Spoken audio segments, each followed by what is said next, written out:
Welcome to the Hillbilly Hoosiers After Show. With us tonight, we have writer and director Jackson Colvin, along with principal cast members. Let's talk episode 4.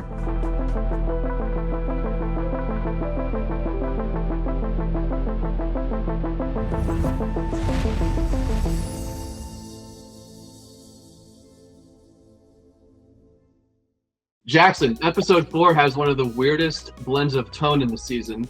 How did you make taxidermied cat grief spiral feel like Hillbilly Hoosiers and not a different show? Yeah, this is definitely one of the weirder episodes. I think that this is the one that when I watch back, I kind of feel the most like there's good, like sitcom stakes. I think a lot of the episodes, like they're kind of just hanging out, doing their thing.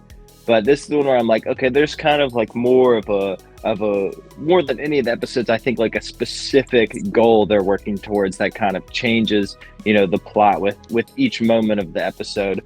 But I think the thing that, was kind of important to me this episode is that Johnny and Timmy are kind of like playing they're kind of contrasting the weirdness of the episode of like Bradley and having all his like animals and everything, and he wants Lizzie's hair and all that. I think that's kind of I think there's like a moment where Bradley sniffs the hair, and then we kind of panned over to Timmy and he's just kind of looking in horror and shock. I think that was always like kind of the important thing to me about the episode, is it wasn't just like weird for weirdness sake. It was kind of always to like contrast the two, contrast, like just to kind of show the audience like what weirdos might live on the lake. I think it is the first time they have like some, where the Sean business is kind of, the stakes are starting to get like too high for them, and it is kind of like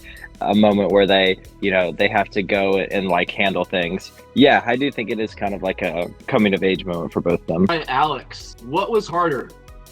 The stunt fight with Sally over the bike, or convincing the audience and Timmy that Bradley was a viable option for solving their problem? Definitely the fight with Sally, because she kicked my ass, and I think, honestly, I've probably convinced people to do worse than the latter, so. That was a lot of fun. That was my first day, yeah. And I came in hot. I'm sorry I let the bike fall. That might be hot, I'm sorry. I think about that all the time. So say that again, you were stepping on her a little bit. Sorry, I said that when you fell, I'm sorry I didn't do anything. I just kind of stood there. No, I wish they would have used it. Like, I thought there were so many funny moments in getting that bike running and taking off. Like running with it Flintstone style, falling off of it. It was all so funny. So that day we shot, I believe it was 3 fight scenes with Alex. It was the first Garrison fight, the bike fight, and then that was also when Josh had his goons put ketchup and mustard on him in episode 2. Alex, how were you feeling at the end of that day? Tired, but the only thing that really like stuck out was just the grimy feeling of the ketchup and mustard, and it didn't get in your eye, but you can feel it, like the fumes of it getting in your eyes, and that was the worst feeling. Obviously, we saw you in a couple of different scenes covered in ketchup and mustard. How many total times did you need to be soaked in condiments as we shot this show? Twice. And I didn't like either of them. Timmy has to manage Sally's grief spiral, Johnny's terrible solutions, and his own feelings for Lizzie in one episode. What felt like the spine of his story here? How did you play some of that? I think it was all goal focused, right? I mean, it's just trying to accomplish a goal, whether it's like getting the cat back, whether it's like getting his mom back to normal. Like it was all focused on the goal, and all the crazy shit that happens, beyond that, you fight crazy with crazy. So I think the script helps, and then just kind of the regular diversions along the way make it fun. So the day we were shooting at Bradley's house is the day that you started coming down with your illness, and you can read pretty clearly in those scenes that you're stressed out. How much of that was acted, and how much of that was just like happening to your body? Yeah, I did start to get pretty sick, but I think I mean, I think like once you get into it and like once the cameras were rolling and then we had so many like talented people on set that it was just like, it's hard not to focus on that. So it was kind of fun. And also, you know, that day I spent a lot of time on screen just being like, what the okay, that's what we're doing now. So, and I mean, that's half of how you feel when you're trying to fight through some sickness anyway. So yeah. And it was the last day before a weekend, so I was able to mostly recover. Just because I was home with him, I just want everybody to know he was so sick. He was so, like, I can't believe he got up and went to set. He was so sick. That poor little lamb. And Poor tears little of guy. him like nobody's business. And he wasn't opening windows or anything, so it was just like this closed room of sick. I don't know. I didn't want to He get was anybody hanging else out, swimming sick. in the water all day. I know, Like- you were being so sweet, but it wasn't a good look. I can't believe you made it through that. I Well, survived. we're thankful that you were able to power through that, and obviously I've said this to you privately before, but we so appreciate you choosing to put your body on the line for this show. That's huge. I mean, we got it done. The ADR was good, and we everyone knew that it wasn't particularly easy for you, but we appreciate that you were able to do that, and that we were able to get everything done, and that you survived and came out on the other side of that. Sally gets some of the most bizarre behavior that we see in the whole season, but it all links back to grief and how that's dealt with. What did you anchor to so that performance still felt grounded? I don't understand your question. What was the anchor to your performance in episode 4? So it's all You're just not making a lot of sense to me right now, Ben. We're not on the same page. Yeah, I mean, well, who hasn't had a pet, you know? Well, are you going Did to you just have those on hand? I shut my cat. I had to climb and get them, but yeah, they're always around because they're family, and like I would love to let them free and live their life, but Oh, don't open it. oh Whoa. no, I they're wanna separate. see. I've already looked. I've examined many times. I don't It's just a want to. bag, and the thing is, you don't Wow. know that It's it's your animal in there because they do it together. So like Can that we, could be somebody's German Shepherd. Can I we don't get their know. names before we see their remains, maybe? Yeah. This is Mike. Okay. Mike Ditka. Can you see that? And Miss Mike Olivia. Ditka. oh. Did you want to rephrase your Oh. question? Question: is that one's definitely shit. filled, or is that like a recent purchase that's still empty? And should I worry about that? Wait, what? Is that one that's already filled, or is that like a recent purchase? These two? No, the Olivia one specifically. No, she's in there. Okay, cool. I was gonna say there's just like an old Thank guy goodness. walking around I like, mean, my "Ah." condolences, but You just thought they were fishing. Oh, and I don't want to make everybody wait, but please give me 2 seconds. It's worth it. All No, good. I want to see this. I'll does she throw actually some- have like a stuffed cat? That would be crazy. These guys will be like, that is not real. some I Blanket have to move a little closer. with your dog? We got Oh, blankies, we got pillows, we got shirts. I was gonna say, I really like your setup back there. Now I'm realizing it's a green screen. Oh yeah, it's a green screen. We are in Say that chaos here. Like, wow, that looks really nice. Looks really cozy. The spa behind me. Kyle, the scene in episode 4 where Tim Sr. gently talks Sally toward accepting age and change is kind of a sweet moment that we don't get from a lot of characters in this show in general. Did that feel different from the usual Tim Sr. beats, or was he being more of just the stoner dad again? And how did you play that towards the end? Wait, was that improvised? I thought so. I really felt that. You are very. I love you. I love all you guys, but I love you. I Stepped didn't into mean that. to You do guys it. should get married or something. Get married. In a room. We stepped into that. And of course, the script's very loose, and we had already shot a few scenes together. And you're right, this one was completely different. And it went on for probably 3 more minutes than what showed up in the episode. And we just kept going and kept going.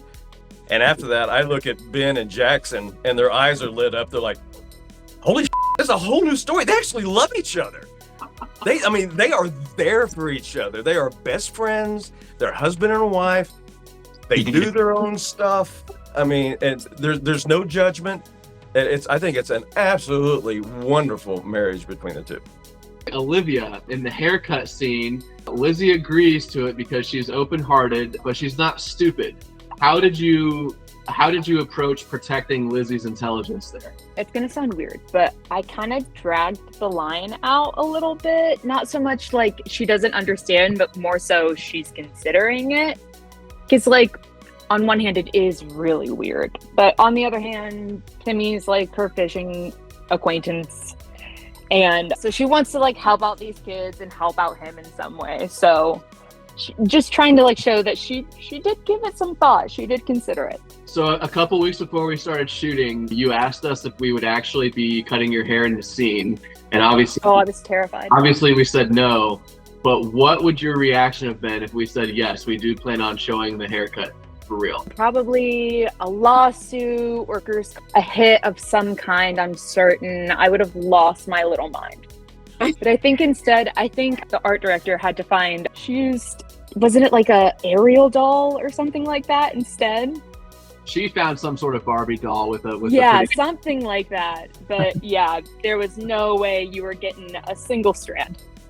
Yeah, I mean, so just shout out to Hannah. Obviously, she's not here, but episode 4 had probably the highest amount or the highest volume of art direction adjacent work. We had the fake cat prop. We had the second fake cat prop that Bradley made. And, you know, we're sitting here between setups watching Hannah, you know, cut a bunch of stuffed animals apart and then, you know, sewing the little Frankenstein stuffed animal together. And then, of course, the hair. This is a little detail that I'm not sure if everyone picked up at first, but if you watch it again, you'll see it. But when we're in Bradley's house, he actually has some pictures that he has cut and pasted Lizzie's head on of him, and you know, pictures of Bradley and pictures of people that he's with Lizzie's head on it. So I mean, what? Props to Hannah because that was like, I think this was probably like most of the time when we went through props with our art director Hannah, most of the time she's like, yeah, that's no problem, and then whenever we got to Bradley's house, she's like, okay, so I'm on Facebook Marketplace like trying to get a bunch of taxidermy animals and like different hides and stuff, and I think that one was definitely we're really glad that we had her because she secured a lot of, you know, they had 2 different cats, a boat, like a Viking funeral raft with a string on it so we could move it. And then, yeah, I'm pretty sure it was just Hannah's idea. She just had printed out a bunch of pictures of Olivia and then she just, you know, posted it, I think, onto pictures of Bradley. And you can't you have to pause and like look really close. It's kind of like an Easter egg for real Hillbilly Hoosiers fans. But yeah, there is just pictures of him with Lizzie on his desk. And, you know, because it was just important for us to kind of have for you to walk into Bradley's house and you're like, oh my God, what's wrong with this guy? And I think a big part of that was just having like a bunch of like animal stuff around. And yeah, it was huge that she was on like a lot of weird websites to get taxidermy animals. Like I can't remember the name of the one off the top of my head, but there was like, you know, and they're expensive too. Like we were gonna get an elephant, but it was like an elephant, a taxidermy elephant is like 10 grand, I think. So any sort of like animal props, yeah, was, you know, really not just difficult to find, but like expensive and difficult to locate too. Hannah gets pretty extensively screened at airports now. Everyone saw Tristan's haircut as Bradley. The ladies at Men's Den in Fort Wayne did a fantastic job with that. And we offered to buy Tristan a haircut on his way out, but instead he elected to fly home looking like that. And I'm sure that at some point he got strip searched because who would not? The frog that we see Bradley opening up toward the beginning of his introduction, that was a real dissection kit. We pretty much just opened it up and you know, we got that for like $20 from some like homeschool science type of store. No one told me that he was staying with us, and I met him with that haircut. And I forget, I know immediately I was trying to find, were you home, Hank? Because I remember immediately texting you like, someone's here, this isn't okay, it feels weird. No, the best part of the story is you were home alone in the dark and this dude shows up. With the haircut, right? I was like, no, too far, Indiana, off. Did he like actually come inside, or was he like waiting at the window? Like for you to open up the door? Because it was Yeah. scary. He's kind of terrifying looking with that haircut. Yeah.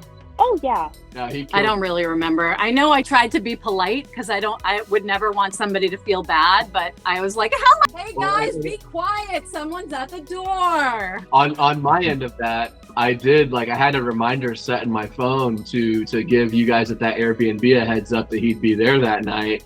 And then, but that for whatever reason, that day was just so crazy that I didn't remember to actually do that until we were done. And by the time we were done, he was already there and the damage was done. But shout out to Tristan. We loved having you, man. You did a great job. A lot of this episode revolves around people trying to fix a problem in like the worst possible way.